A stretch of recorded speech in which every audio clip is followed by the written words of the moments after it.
our aligners today. Everyone can remember this. It seemed like in the old days that the one thing that patients remembered was those nasty impressions, right? Didn't remember their orthodontist name or anything else, but they all remember having had the impressions. And so when I first started treating patients with aligners, it was 1999, and this was my very first ClinCheck. We used to call it Stonehenge. It was before they figured out how to put gingiva on there. So now, pretty much everyone has scanners. And the world has settled into basically two scanners that people use, either the Element or the 3Shape. I have both in my office. My team prefers using the 3Shape scanner, and so I let them use whichever one they want. I have one young lady in the office that is a amazing scanning artist. She was a terrible chairside. I was getting ready to fire her, and I told her I needed to have a chat with her, and she had a patient she had to scan. I was waiting for it to be done, and all of a sudden I see, while I'm talking to another assistant, she's walking away with the patient. I said, I thought she had to do a scan on that patient.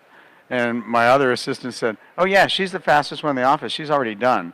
So the patient leaves and she comes up to me and she goes, Dr. Paquette, you wanted to talk to me? I said, yeah, I just wanted to let you know that you're our designated scanner now because you're the best one in the office.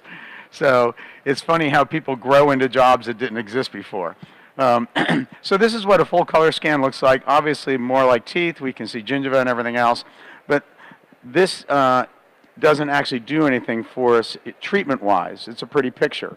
So what we end up with, I don't know why that's not loading, is a model now on the computer that has been segmented and whatnot. One of the things we're going to talk about is not needing so many attachments. When I finished using aligners from a different company, it seemed like every single tooth got attachments without any particular reason. So why do we have so many attachments on other aligners that we don't have on the Henry Schein aligners? So in order to be able to discuss that, I'm going to talk about what the nature of interproximal reduction is and how do we know where the teeth are moving to. So this is what virtual plaster looks like before it's segmented. And it doesn't matter what company, they then have to determine where one tooth stops and the next tooth starts. All right? And they do that by determining high curvature boundaries. Well, the algorithms are pretty good, but they are nonetheless basically an estimate. And so none of the scanners can actually see the interproximal surface, can they? So what they do is they determine that this must be the end of this tooth and then this must be the beginning of that tooth. But it's a guess. And so once that's done, if teeth are moving through each other on the computer virtually, which can happen in any virtual software, the software then determines where that overlap is and suggests that in order for the teeth to move from A to B, you need to remove that tooth structure because otherwise it's like trying to open the door with your foot against it. So IPR became pretty much consistent with aligner treatment because of the virtual collisions.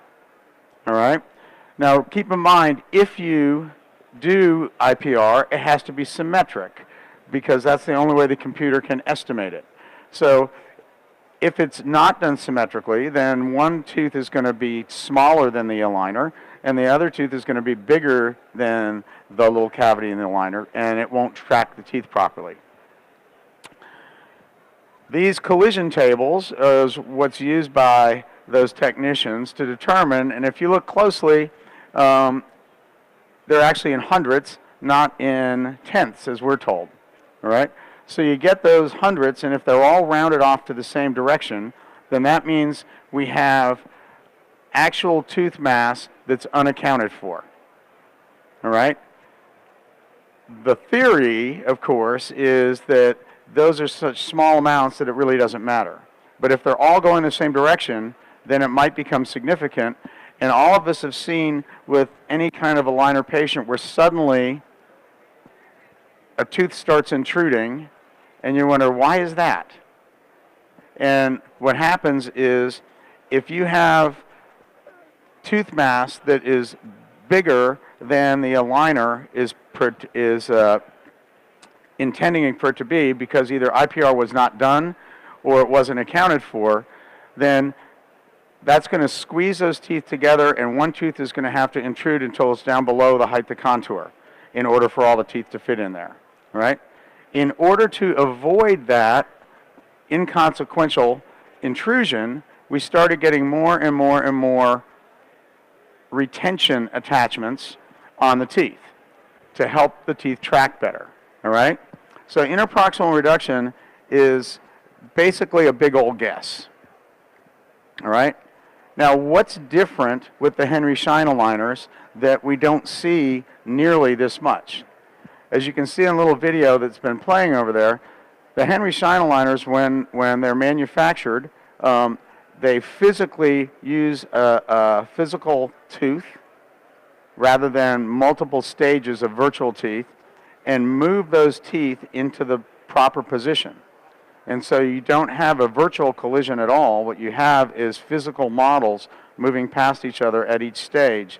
And so what we find is that we don't have to have as many attachments because you don't have the side effect of not really knowing where the teeth start and finish. So this would be typical of all the attachments that we'd see before, all right? So as I explained, part of it is just simply to keep the tooth aligned in the aligner. This is not how we usually look at the cross-section or at the tooth. We're usually looking at the face rather than the cross-section. And if you asked a 3-year-old what this looked like and remove the tooth, they would probably tell you it looks like a slide. And so if you push against that, what happens is the nature of the shape of the teeth and the forces that we're pushing against tend to either extrude the aligner off the tooth or intrude the tooth. In order to avoid that, we started putting attachments on. The first attachments were either ellipsoid or they were these rectangular attachments. The ellipsoid attachments were supposed to be self-correcting, but they were also self-uncorrecting, as you probably remember. The rectangular attachments, were great. They would hold the aligners in place. The problem is you couldn't get the aligner out afterwards because they had so much retention. So then what we did is changed the shape of the attachment when I realized that we had full mobility on it, and we came up with these, beveled attachments, just by rotating the attachment into the tooth. That allowed it to retain the aligner in place and yet have the patient be able to get them in and out. The only part of the attachment that makes any sense is the part that the aligner is pushing against. Aligners only work by pushing forces, and so the rest of the attachment doesn't help.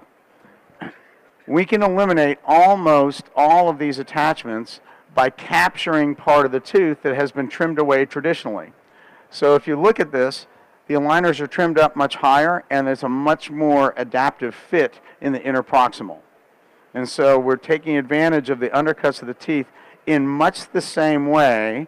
If we all remember back to removable partial denture lab, when we had to trace on the teeth to find out where the undercut was to help the partial denture stay in place, we're using that same theory in order to encapsulate that part of the tooth and help retain the aligners in place. All right?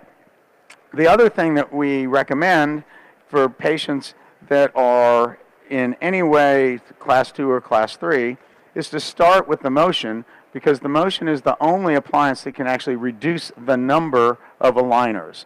You can speed up delivery and use acceleration products and everything else, but correcting to a class 1 platform first is the only way that you can reduce the number of aligners. Luis Carrier did a cool little experiment. He scanned a patient, sent it in to have aligners made, and these were the numbers of the aligners to completely correct that patient. He then treated him with motion, and afterwards sent the same patient in to have aligners made, and you can see the difference in the number of aligners once the sagittal was corrected. And so that is what we see routinely over and over again. The other thing is the teeth are moving, and so we don't have that little time lag initially when we start up tooth movement physically. So we're going to go through a few patients here, and here he is. There's his motion. We're getting ready to get going. Corrected him to class 1, and now he has his aligners in place. You can see how closely adapted the aligners are in the interproximal. So there's no attachments that are going to be needed to control the movements. Here he is moving along, and now he's on aligner 11, and you can see how well they're tracking in that case. Here's a young lady who decided that she wanted to get back on the market. Her husband had passed away about a year ago, and so she decided that she wanted her teeth straight and white. So I told her I could help her with the first part, but not necessarily the second part. So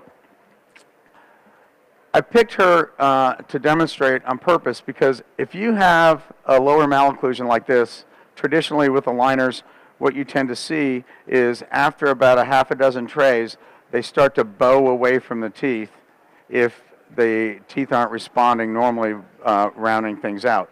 And so here she is with her aligners in place, and now this is aligner 6.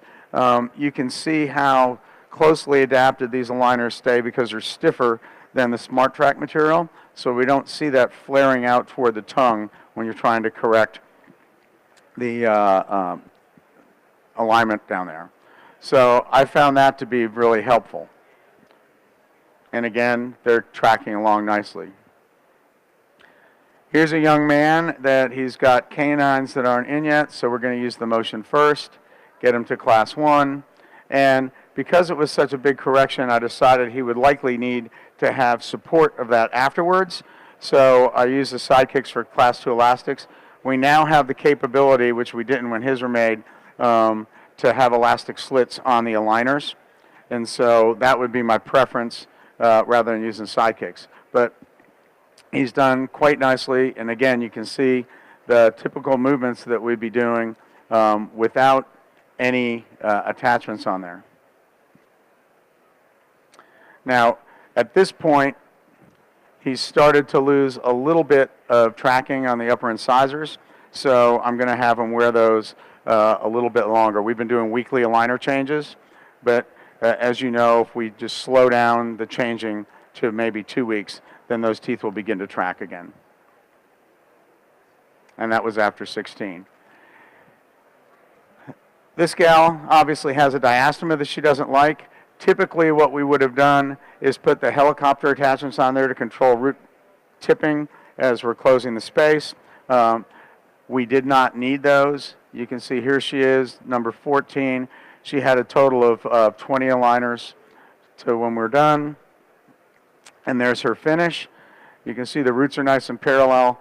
There was no refinement or anything else, and no attachments placed. So start to finish, 20 aligners, and she was finished. So the success that I've had has been pretty darn nice without having to jump through all the hoops. And here's the last patient I'm going to show you. So she is a situation that I do regardless of what aligner system it would be.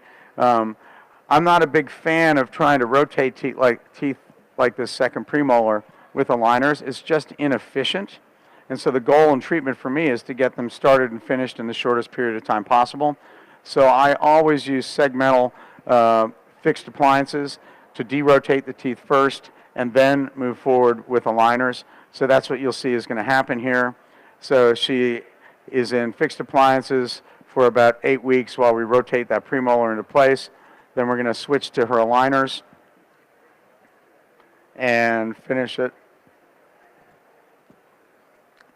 You can see now that things are moving along.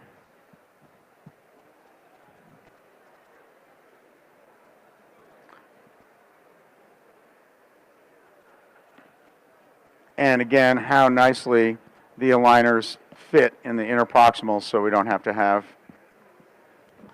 attachments. Here she is continuing to move along. She's on aligner 15.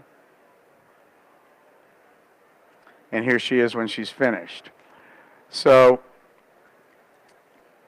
the rotation was taken care of ahead of time. She had a total of 18 aligners start to finish, along with the rotation beforehand.